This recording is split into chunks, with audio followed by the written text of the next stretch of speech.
contamination from causing endogenous alcohol formation, get it refrigerated. Put it in a refrigerator that's close to freezing, and that's going to stop the process, in addition to the preservatives.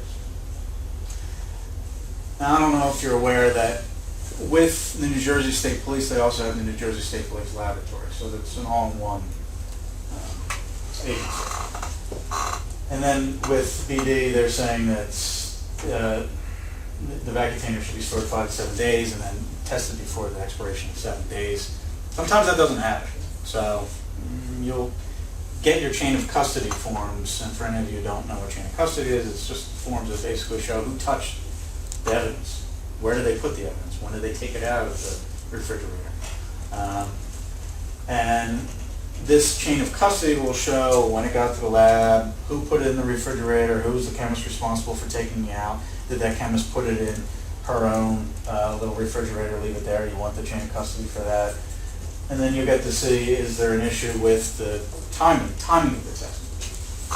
And as I mentioned, Candida albicans. So there are 2 well-known studies that have to do with contamination, not only with Candida albicans, but with other contaminants that are out there. The first one, Bloom and Lakatua, 1973. If I remember correctly, that had to do with post-mortem blood. So it was a dead guy's blood that they were testing, and there are some issues with post-mortem blood where there can be just neogenesis of alcohol after the person dies, even without contamination necessarily. But I thought I was an aggressive prosecutor. They were prosecuting for DUI. And he lost.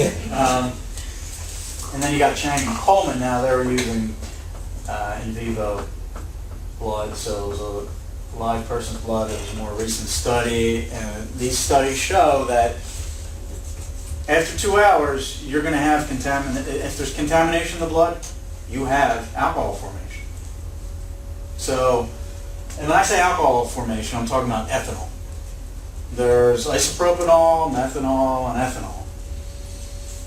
And Chris may disagree with me on this, but I think that you can be prosecuted and found guilty for a DWI if you have isopropanol in your system, or methanol in your system, or ethanol. The problem becomes is, how do they prove ethanol and isopropanol? Laboratories are looking for ethanol, and they're not necessarily set up. They don't have their system set up to look for isopropanol. If set up properly, they're going to be able to detect isopropanol, but not quantitate it, not find out how much isopropanol there is. Okay, so can a lab prove it? Probably not, unless they're specifically looking for it. So this defense, if you're going to use it and say, hey, there's alcohol in here, and that my client didn't have alcohol in his system, or certainly didn't have much alcohol in his system, these microorganisms caused it, this fermentation caused it. Well, at 0.13%, the fermentation actually starts to kill off the the alcohol starts to kill off the microorganisms, so above 0.13, you can't really make that argument. Basic question, but who thinks that the laboratory can actually tell the difference between alcohol that was in your blood at the time of the draw and alcohol that's formed by microorganism contamination? Does anybody think that the lab can tell the difference? Cannot. It's all ethanol.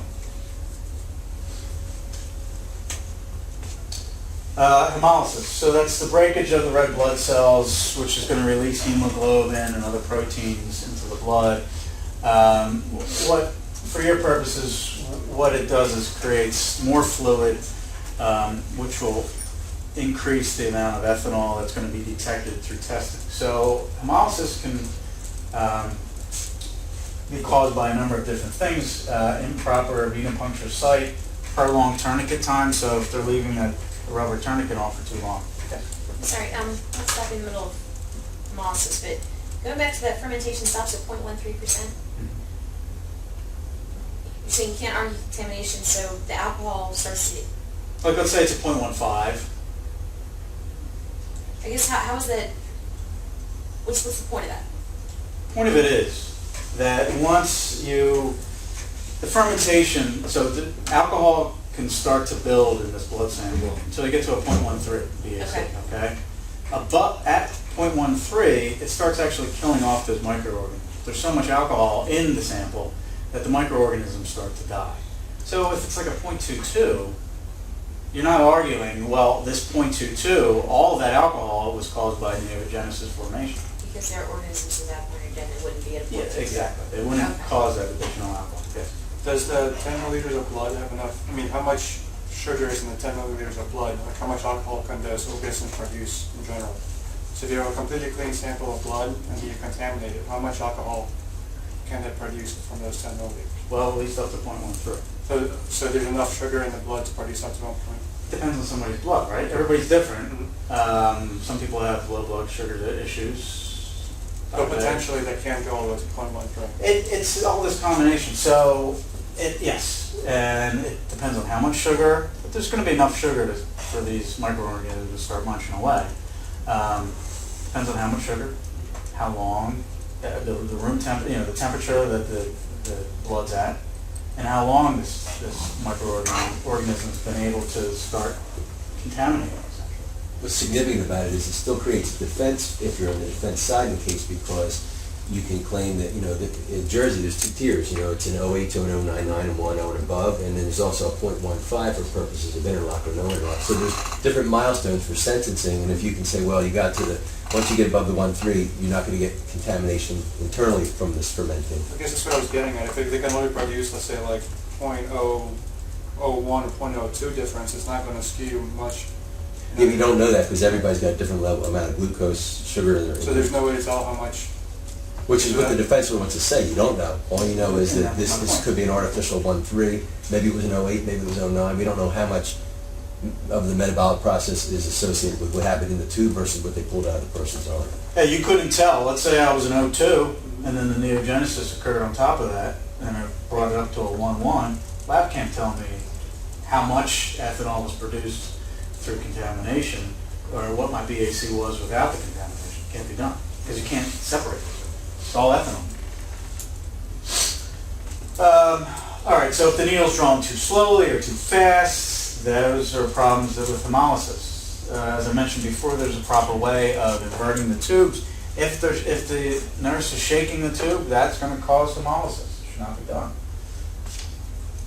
It's going to interfere with the test methods, skew the results. Clotted blood will cause overestimation of BAC. All right, let's talk about testing. Now, the scientific term is assay. So there are different types of assays out there. I've only listed a few of those, and we're going to talk about 3 specifically. But aside from immunoassay testing, we're talking about chromatography. Gas chromatography is what we're going to be addressing today. And with gas chromatography, there are different detection methods. So I'm going to explain to you how the gas chromatograph is attached to the detector. And different detectors can be used for finding different things. All right, there are better detectors. There are detectors that you should use for specific, what are called analytes, specific compounds that you're looking for. All right. With alcohol, flame ionization detectors are what you use. Headspace gas chromatography with flame ionization detection is what you do. That's the best way the labs use to not only identify but quantitate alcohol. With drugs, gas chromatography, mass spectrometry, and then you have all these other types with the combustion detector, conductivity detector. There's liquid chromatography. So instead of a carrier gas going through the machine, it's actually a liquid pushing the compounds through the machine. That's not often used, and I haven't seen it used in New Jersey yet, at least for the basic DWI cases. All right, let's start with blood testing. Serum versus whole blood test. All right, so as I was mentioning before, you have whole blood, which is the white blood cells, the red blood cells, and then what happens is the labs can create a serum, which is separating all the protein, the mass, from the liquid, and it creates a serum, and the serum gets tested. I'm not going to go into too much depth about the serum testing. I'm going to explain what it is.